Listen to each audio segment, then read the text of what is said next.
10 golfeurs, 10 golfeuses, bonsoir. Pour faire suite à ma petite vidéo d'hier, où j'ai eu la chance, là, tout en étant en confinement, d'aller tester un des nouveaux disques que j'ai reçus. Donc hier, ce que j'ai testé, c'est celui-là ici. À cause de la lumière, on le voit un peu mal. C'est le Gold Line Sapphire de Latitude 64, qui est un nouveau Easy to Use, qui vient juste d'être lancé. Je l'ai également en version Opto. Donc, Opto, pour ceux qui lancent habituellement, mettons, du Dynamic Disc, mais c'est Lucid. Pour ceux qui vont lancer du Westside, ça va se comparer à du VIP, Champion au niveau Innova, et ainsi de suite. Donc, un peu translucide.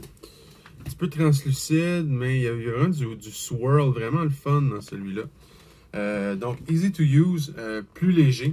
Donc, 158 pour celui-là, 153 pour celui-là, si je me rappelle bien. Oui, exactement. Donc, plus léger. Ils vont être quand même assez understable. Les chiffres, si on regarde, c'est la même chose pour les deux. Donc, speed de 10, glide de 6, un turn de -2 et un fade de 1.5. Donc, vous avez vu sur la vidéo, hier, mon disque fade quand même pas mal à la fin, vers la gauche. C'est aussi dû à la force de mon bras. C'était pas mon meilleur lancer. Ça fait un mois et demi que je suis pogné à l'intérieur, que j'ai pas eu la chance d'aller lancer du plastique. C'était comme mon 2e ou 3e lancer. Donc, j'étais un peu rouillé, effectivement, mais ça a fait du bien juste d'aller lancer. Donc, si on regarde le disque en tant que tel, le profil, donc un léger dôme. Donc, léger dôme dans le profil. Un rim qui est quand même assez petit. Si je compare, mettons, avec mon King ici, qui est mon plus gros Destiny Driver, versus celui-là. Donc, c'est pratiquement pas la moitié, mais facilement, genre un petit peu plus que la moitié du rim. Donc, vraiment, il se tient très bien en main, qu'on a des petites mains. Même moi, qui ai comme pas des grandes mains, mais des grosses mains, il se tient super bien en main. Donc, vraiment, il va avoir tendance, si vous donnez vraiment beaucoup de force dessus, à turn un petit peu à la droite avant de venir fader à gauche à la fin. Dans mon cas, à moi, ça donnait un flight qui était quand même assez straight, assez droit. Donc, va être parfait là, pour tout ce qui va être des terrains qui vont être dans le bois. Donc, avec un espèce de tunnel, ça va être parfait pour ça. Donc, c'est en réponse au Diamond, ou dans mon cas, à moi, j'utilisais le Breakout.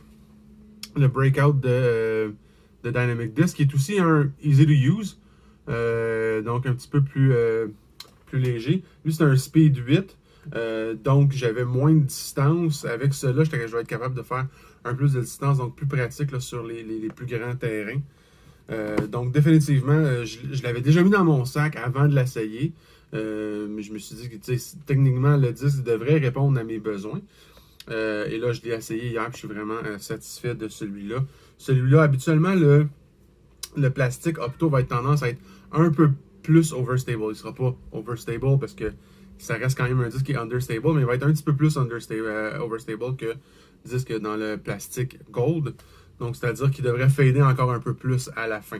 Donc, on devrait avoir un plus gros fade avec celui-là. Donc, ça va être parfait, justement, quand je vais avoir besoin d'avoir quelque chose de très reliable à la gauche et qui va vraiment arrêter, non pas qui va skipper. Donc, ça va être parfait pour moi. Donc, belle découverte, belle trouvaille dans mon sac, définitivement. Dès qu'on est en mesure d'aller jouer des vraies rondes, ça va me faire plaisir de le lancer vers un panier.